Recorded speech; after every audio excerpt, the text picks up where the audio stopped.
Cracking everybody. Welcome back to the channel and welcome back to a new video. Today, so let me start with one of the subscribers because I've been saying that you guys give me ideas of what you would like me to respond to.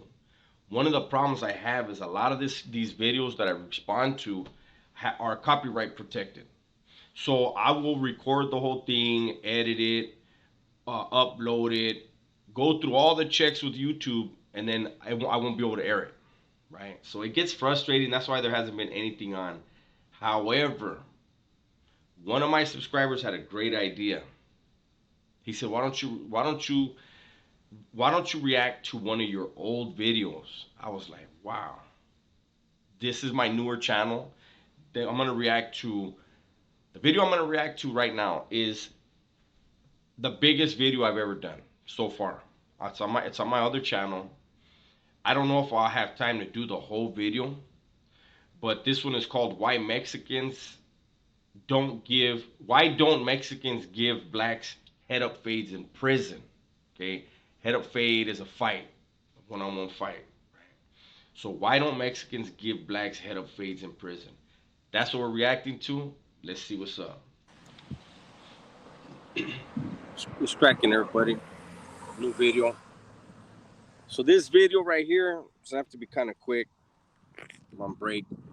This video has to do with a question in the comments. Somebody asked, but he asked respectfully. He said, "With all due respect, why is it that Mexicans from Southern California don't give head up fades to blacks in prison?" Right. And right after that, there's a guy. He's constantly hating and making negative comments about rasa. Not surprisingly, from the safety of his living room.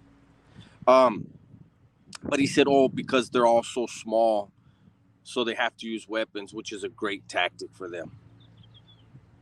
All right. Um, but since you asked respectfully, I'm gonna answer respectfully. Uh, I do want to say though, before I get into the story, that this individual, there's a couple of them that keep making these comments. So first of all, shout out to my soul section, all my black viewers, my black subscribers, which I have tons of them that show great support to me. But for these few hating ass motherfuckers, it's a trip that um it's been my experience in prison that the ones that have that much animosity were always the victims. And that's a true story. And that's with every group. When I would hear somebody have a lot of animosity towards someone else, another group, another faction, first thing in my head was they must have got this dude, right? Now, before I go further, I want to say I believe this video it's on my other channel has about 300,000 views, right? Um, and it's surprising to me how many people get in the comments and say because you guys are cowards, because you guys are scared, this and this and that. Um, where the question was, and I'll read again the title: Why don't Mexicans give blacks head up fades in prison? Juvenile system, the streets, it went down head up. And then even then, when they say head up, right? They brag about in the comments. Some people will say, "Oh, yeah, Mexicans are too small." But how's it a head up fade then? How's it a fair one? They like to say a fair one. Let me get a fair one. 6'5" dude against a 5'7" dude. But the Mexicans don't turn it down on the streets or in the juvenile system. In the California Department of Corrections, it's a completely different world, and it's for a reason. They had been victimized, probably due to their mouth, you know, um, and a lot of times they ran because of their mouth. And it's a thing within them. It's an insecurity within them that they can't let go. That they were exposed. The cowardness that they have within them was exposed by little essay. And the reason why I say that is because I'll give an example. So the big riot of Pelican Bay in 2000, February 23rd, 2000, the big riot, the one that's on TV. The riot should have never happened. Okay. But there were a lot of youngsters. There were a lot of black youngsters that, um, after the riot happened, when they were in their cells, when everybody was in the cells, they were on the door talking a lot, disrespecting, racial slurs, and all that. But the reality is, 90% of them ran. The ones that didn't run were the OGs, dudes that had been in San Quentin and Old Folsom, dudes that had already 20 years in, 25, 26 years in. They stood their ground and they paid a price, and the rasa respected them, highly respected them, because them dudes were like, you guys are gonna have to kill me where I'm at, you know. And so that goes back to what I'm saying, you know, the guys that ran out of complete and sheer fear. I mean, you look at the video and you see how many people are piled up against that fence. There's only a few that are jumping out there like, I'm gonna get my money, and respect to those men. But the ones that were piled up against that fence, the ones that actually tried to climb the fence, because remember, I was there. So the ones that tried to climb the fence, and they were the ones doing all the talking, and that's just reinforces what I have seen throughout my life. The ones that do the most talking, they got insecurities within them that were exposed at one point or another. You know, so I get it.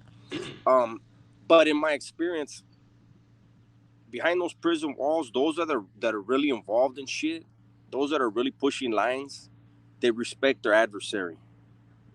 You know, it's not personal; it's business. I never go into names. I never say organizations, but I want to say something real quick. So my first time going to the shoe, Pelican Bay, after getting cleared out of C1, back then you had to go through C1, C committee, and then you would go to whatever building. I left C1 and I went to C4, right? The day after I got there was canteen. Now, because I had just got there, my money wasn't cleared yet. It takes about 30 days for your money to follow you. Why? I don't know. There's computers, you just push a button and it follows you. But anyways, so they let out the first cell. And again, I'm not comfortable with saying names. I'm not comfortable with saying organizations, but for this reason, for these petty ass dudes with these small thoughts and small minds, I want you to listen to this. The first cell that came out was a man by the name of Babarbari, a BGF, a G. And I want to shout out Babarbari once again. When this video came out, one of his people reached out to me, and it had some kind words, and I appreciate that. And hopefully, Babarbari is still healthy, doing well, and my respects, big dog. Came down to the cell and he introduced himself to me and my cellie. He got our names and he said, I'm Babarbari. All right, cool. He went to the store and they hand you your canteen back then and little brown sack lunches. And put all your chips in there. Boom, boom. And after he got his canteen, he came over to our cell and he gave us chips and he gave us some sopas. You could only get 10 sopas back then. And back then, canteen was only $35 a draw. And this black man, showed that respect. He knew that we had just got there. Here you guys go, enjoy that. And we're like, hey, thank you. And we looked at each other when he walked off like, damn, it's like that here. That's how it was. Again, went to the law library, signed up for law library, because back then that's where everybody communicated with each other. That's where everybody showed their face, had their name heard. And I went, and one of those legendary vatos from the Clica, those of you that know what the Clica is, that's all I'm going to say. He was in the tank directly across from me. And he said, did you meet that Africano Babarbari? And I said, yeah. And he said, that's a good dude right there. He said, we went to war with them a lot back when we were in San Quentin. He said, that's a solid motherfucker. If he ever needs anything, look out for him, right? And these are the things that people do not get unless you're there to experience it. Understand, these are legends from two rival factions, and they have the utmost respect for each other. See, these are lessons that people don't learn when they sit out here on the streets and they hear stories from their homies that went and did some wino time, a year in a level one, you know, a year in a fire camp, or dudes that were victimized in there. and have hate in their heart. They need to get around men who have learned to respect each other through their struggles. But see, these petty motherfuckers that never been through nowhere, they don't know how to respect an adversary. They don't know how to keep it business, right? So there you go, clown. Put that in your pipe and smoke it and figure that out. Try to wrap your little ass head around that. Damn, I went there on that guy, huh? My bad. Uh, I think during that time I was just getting tired of hearing the same thing over and over. That's how it really is. Now, as far as head up fades, it needs to be abundantly clear. Rasa, I'm pretty sure for the Vatos from up north is the same thing, but for down south, they don't give anybody a head up fade. Rasa are not allowed to put their fists on each other. That's not allowed to put their hands on each other. So why give somebody else outside of that rampla a different type of courtesy? And that's real shit. You know, when people are talking about, oh, they're scared or they're too small and all this stuff. Cartoon from Avalon, he co-signed it. Cutes, he co-signed it. I have it on my channel, my big channel, where they talk about it. When you go into the California Department of Corrections, you are amongst men. You are amongst the killers of this state. They do not have time to play with you. And people have to understand, especially if you're not from California. In California, if you get into a fist fight, the cop can blow your head off. Of course, there's, oh yeah, you know, they only shoot from the waist down. Bullshit. The cop can kill you over a fist fight. Not only that, I've talked about it in other videos. You as an individual mean nothing. Regardless of how special your mom or your grandma told you, when you get to prison, you get with the program. There are men in there who have business going on, and your little pettiness, your little petty ego gets hurt, and you think you're just gonna punch on somebody. Somebody else is gonna punch you back with some steel, and it's gonna be your own people. The way the raza deal with things is this. If you don't get along with your Sally, then there will be efforts made to separate you from your Sally. If you're separated from your Sally, but that issue still persists, then okay. Since you can't seem to work it out with words, because see, if you can work it out with your fist, let me put my fist with your fist, then you could work it out with your words. It ain't serious. But if you pursue the issue and it's serious, then they're each going to be handed a knife and they're going to meet either in another cell, go back into a cell together and deal with it with knives, or they're going to meet at a certain part of the yard and everybody's going to know about it. Handle your business, because that's the only respectable way to deal with an issue. That's true. If you keep pursuing the issue, you become a headache to your own people. Again, that's what the raza. You keep becoming a headache. Like you really that serious about it, you can't let that shit go. Then both of you get straps, strap up, and go meet somewhere and go have at it. Get it out of your damn system. But if you think you're gonna fist fight, nah, you're not gonna fucking get us put on lockdown, mess around and get somebody else shot because they're standing near you when you fight. There's a lot of things that could go wrong, man. There's a problem. That's the way the raza look at things. Um, you know, I understand like the blacks have a different way of doing things. That's their way. Nobody's trying to put them down. But understand also, with the raza from Southern California, you make a mistake, they're not going to ask you to go do burpees. They're not going to ask you to write an essay. They're not going to ask you to run laps and work out a whole yard. Nah, they're going to punch some holes in you and see how your heart responds to it.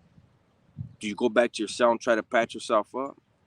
Do you get taken to the dirt, go keep your mouth shut, go to the hospital, survive if you're lucky, and come back and say, I understand that, you know, I'll do what I got to do. And do you go and put in work to make things right?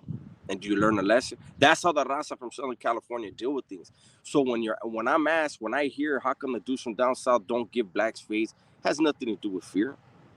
They're willing to strap up with you. Not only that, it has nothing to do with color. Again, raza don't give each other fist fights head up. If you get drunk, Or you just get into a disagreement with your Shelly and you fire on him and you guys get in a fight, you're getting whacked. A lot of this stuff also, not only, outside of the stuff I've already told you guys, this is also a reason why there's no such thing as rape in California amongst the raza. Because if not we, if it was allowed for people to put hands on each other, people would start bullying people in the cell. Next thing you know, other things start happening. That right there stops all that. Nobody's gonna be bullying nobody, no matter how big or how bad you are. You are gonna treat everyone, from the biggest to the smallest, with the same respect. Again, it's not a thing about color or race. It's a whole different thing.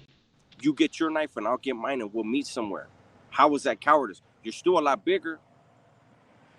You know what I mean? But see, that's the thing. A lot of dudes ain't willing to go there.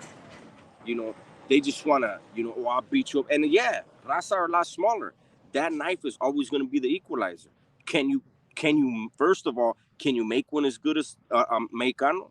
And then if you can't, do you know how to use it like a Mexicano? That's the difference. That's the edge that a lot of raza have. They know how to make weapons that are vicious, and they know how to use them. They know where to hit you. They know what to do because they have to know. You know what I mean? So that's my quick answer. Um, I know there's gonna be haters in here, and that's fine, Holmes. Enjoy your hate. You know, love your hate. Wrap yourself up in that shit. You know what I mean? But me, I choose to be positive.